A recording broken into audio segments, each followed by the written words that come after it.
उसका शरीर आधा सड़ा हुआ था। उसके चेहरे पर कीड़े रेंग रहे थे। वो मुझे अपनी तरफ खींच रही थी। उसने जैसे ही मेरा हाथ पकड़ा, मेरा हाथ सुन्न पड़ गया। मैं साफ साफ शैली की आत्मा को देख सकता था। ऐसा कहना था टोनी पिकमन का, जो कि रहते थे हंटेड सैली हाउस में। अब ये सैली कौन थी और उसका घर हंटेड कैसे बन गया था? क्या वाकई में इस भूतिया घर के पीछे कोई पैरानॉर्मल रीजन है? क्या वाकई में यहां पर शैली की आत्मा आज भी भटकती है? इन सभी सवालों के जवाब मिलेंगे आपको आज की इस दिल दहला देने वाली कहानी में। तो जल्दी से सब लोग अपने अपने जूते चप्पल निकाल दो, क्योंकि हम चलने वाले हैं डिमोनिक शैली के घर के अंदर आज के फाड़ू वीडियो में। ये घर शुरुआत के समय से ही हंटेड नहीं था। ये घर 1871 में बना था। इस घर को दिसंबर 1992 में टोनी पिकमन और उनकी वाइफ डेबरा पिकमन ने खरीद लिया। इन दोनों की नई नई शादी हुई थी।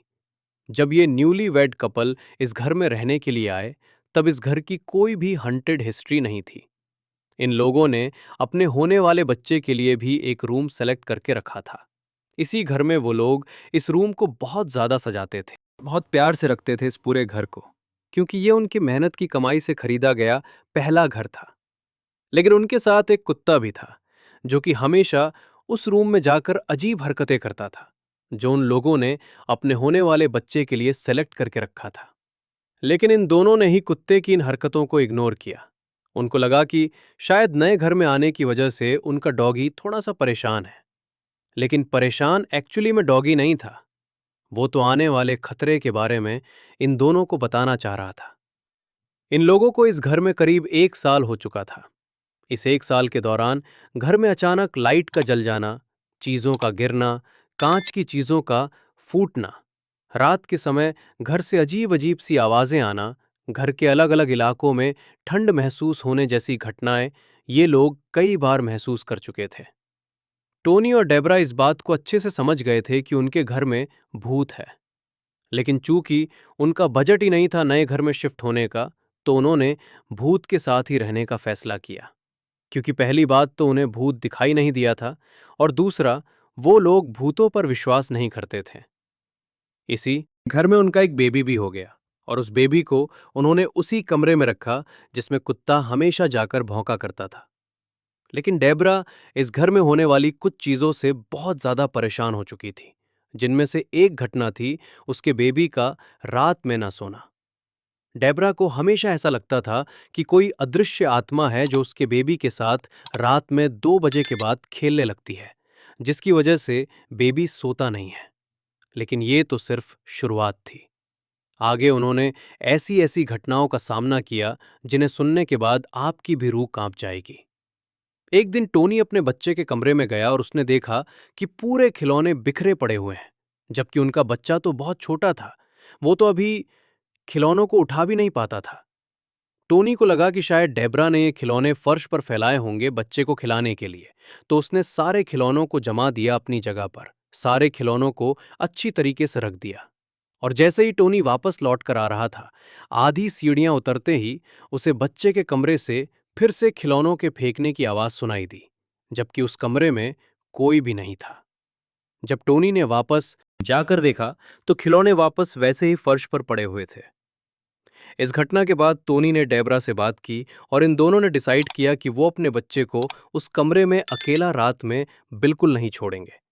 टोनी ने अपने भाई को और डेबरा ने अपनी सिस्टर को बच्चे को संभालने के लिए अपने घर पर बुला लिया। इन दोनों ने बच्चे को अपने साथ ही रात में सुलाना शुरू कर दिया। एक हफ्ते बाद उनके पड़ोसी ने आकर कहा कि रात के 2 बजे के बाद आपके बच्चे के कमरे की लाइट जल जाती है। ये सुनने के बाद वो दोनों पति पत्नी, मतलब टोनी और डेबरा, काफी परेशान हो गए, क्योंकि बच्चे के रूम की लाइट वो लोग रात को 2 बजे नहीं जलाते थे। इनफैक्ट उस रूम में तो अब कोई रहता ही नहीं था। वो रूम उन लोगों ने बाहर से लॉक कर दिया था। इस घटना के बाद टोनी ने डिसाइड किया कि अब ये लोग इस घर में नहीं रहेंगे, चाहे इनको सड़क पर ही क्यों न रहना पड़े। और ये तो टोनी भैया का एकदम सही डिसीजन था। अगर टोनी की जगह मैं होता तो ये डिसीजन डे 1 पर ही ले लेता, सड़क पर सोने का नहीं, घर से बाहर निकलने का। लेकिन जैसे ही टोनी ने ये बात सोची, उसकी पीठ में बहुत तेज दर्द होने लगा। जब डेबरा ने टोनी की टी शर्ट को ऊपर उठाया तो देखा टोनी की पीठ पर पंजे से बने हुए घाव थे, जैसे किसी ने उसकी पीठ पर बहुत जोर जोर से पंजे मारे हों। ये देखकर ये सब लोग डर गए और तुरंत घर में भटकती है, क्योंकि उसको इस घर से बहुत ज्यादा प्यार था। और टोनी और डेबरा ने चूंकि अभी तक सैली का जलवा देखा नहीं था, तो उनको लगा कि बच्ची की ही आत्मा तो है, रह लेंगे साथ में, कर लेंगे थोड़ा सा एडजस्ट। और यहीं पर इन दोनों से एक भारी गलती हो गई। टोनी और डेबरा वापस उसी घर में शिफ्ट हो गए, ये जानते हुए भी कि इस घर में सैली रहती है। करीब 1 महीने बाद टोनी से एक बंदा मिलने को आता है। वो बताता है कि इसी घर में करीब 5 साल पहले वो रहा करता था। उसकी एक छोटी बच्ची थी, जिसकी एक इमेजिनरी फ्रेंड बन गई थी इस घर में, और उनके साथ भी बहुत अजीब अजीब घटनाएं होने लगी थी। इसलिए उन्होंने ये घर छोड़ दिया था।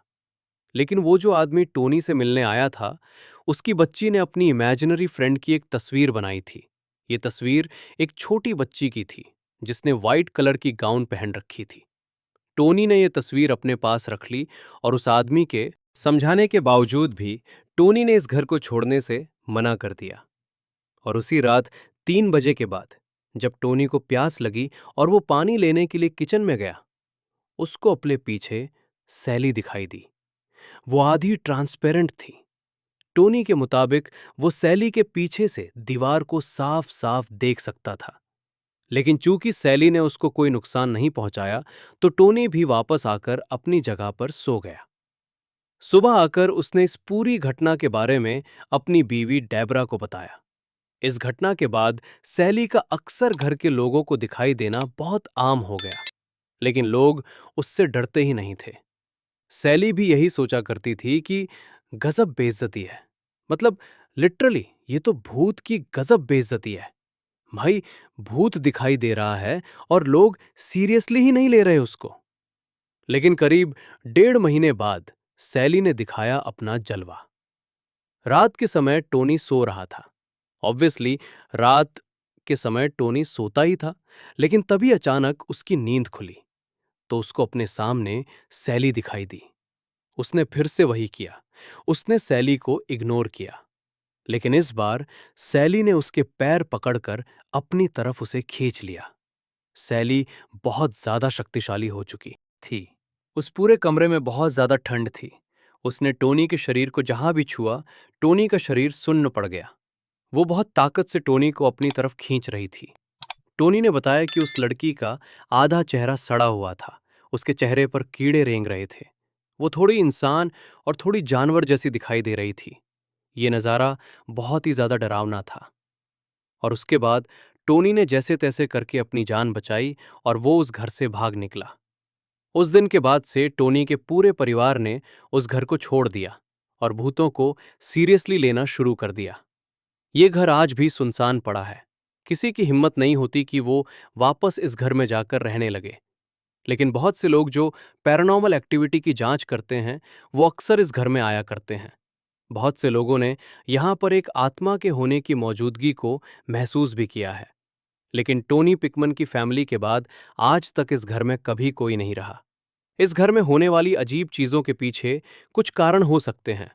सबसे पहली बात तो ये, घर बहुत ज्यादा पुराना था और पुरानी जगह पर बहुत नेगेटिव एनर्जी होती है। अगर कोई भी इलेक्ट्रिसिटी वाली चीज फ्लिकर कर रही हो, तो उसके पीछे हो सकता है कि आपके घर की जो पूरी वायरिंग है वो पुरानी हो चुकी हो।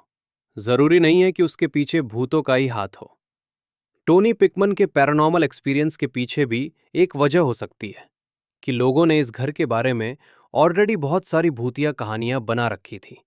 लोगों ने बता रखा था कि इस घर में ऑलरेडी एक मौत हो चुकी है, और शायद इसी वजह से टोनी पिकमन और उनकी पूरी फैमिली के मन में एक डर का माहौल था। इसके अलावा जो पुरानी इमारतें होती हैं, उनमें अजीब अजीब सी आवाजें आना, एक नेगेटिव एनर्जी की प्रेजेंस का फील होना, और उसमें रहने वाले लोगों में बहुत सारी शारीरिक और मानसिक समस्या उत्पन्न होना बहुत आम है। और टोनी को सैली की छवि व्हाइट कलर की ड्रेस में तभी दिखाई देने लगी जब एक आदमी ने आकर टोनी को सैली की तस्वीर दिखाई। उस तस्वीर को देखने से पहले टोनी को सैली दिखाई नहीं देती थी। तो देखो, इस पूरे घटनाक्रम को जब मैंने एनालाइज किया तो मुझे लगा कि शायद एक पॉसिबिलिटी है कि टोनी की फैमिली के साथ जो भी हुआ उसके पीछे केवल पैरानॉर्मल एक्टिविटी नहीं बल्कि और भी बहुत सारे रीजन थे। लेकिन इस बात को भी नहीं ठुकराया जा सकता कि जितने भी पैरानॉर्मल एक्टिविटी की जांच करने वाले लोग इस घर में गए हैं उन सब ने इस बात को एग्री किया है कि सैली का हाउस एक डिमोनिक हाउस है और यहां पर आज भी एक आत्मा रहती है। तो ये पूरा वीडियो देखने के बाद आपको क्या लगता है? क्या वाकई में सैली का हाउस डिमोनिक है या फिर टोनी पिकमन के साथ जो भी घटनाएं घटीं उनके पीछे रीजन कुछ और था? एनीवे, रीजन कुछ भी हो, अगर आपको पता चलता है कि घर में भूत है तो भाग लेने का बिल्कुल। और अगर आपको लगता है कि भाई का वीडियो देखकर आपको मजा आया है तो लाइक करने का। तो फटाफट से वीडियो को लाइक करो और वीडियो अच्छा लगा है तो सब्सक्राइब करो। और हाँ भैया, अपना ध्यान रखना। वीडियो खत्म हो चुका है। मैं जा रहा हूं अपने भूतिया घर में सैली के हाथ की बनी हुई चाय पीने। मिलते हैं अगले एक और फाड़ू वीडियो में।